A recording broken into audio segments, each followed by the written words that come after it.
कहानी रेमी खरगोश और होशियार गुलहरी साफी। एक दफा का जिक्र है कि एक पुरसुकून जंगल में एक नन्हा खरगोश रहता था जिसका नाम रेमी था। रेमी बहुत शर्मीला और नरम दिल था।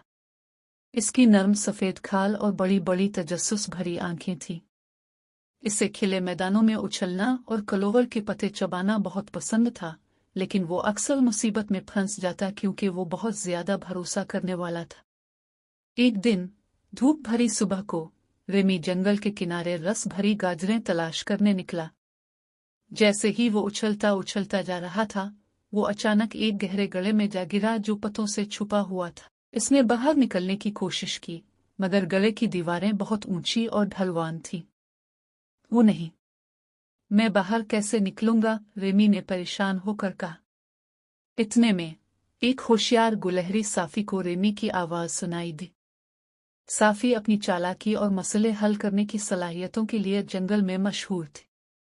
वो फौरन दौड़ती हुई आई और गड्ढे में झांका। रेमी, क्या तुम ठीक हो? इसने आवाज दी। मैं फंस गया हूं, बरा करम मेरी मदद करो, रेमी ने जवाब दिया। साफी ने कुछ देर सोचा, फिर फौरन गायब हो गई। थोड़ी ही देर में वो एक लंबी बेल लेकर वापस आई और उसका एक सरा गले में फेंका। इसे पकड़ लो, मैं खींचती हूं, उसने कहा। रेमी ने कोशिश की, मगर वो बहुत छोटा और हल्का था, अकेला नहीं चढ़ पाया। साफी ने माथे पर बिल डाले, फिर इसे एक तरकीब सूझी।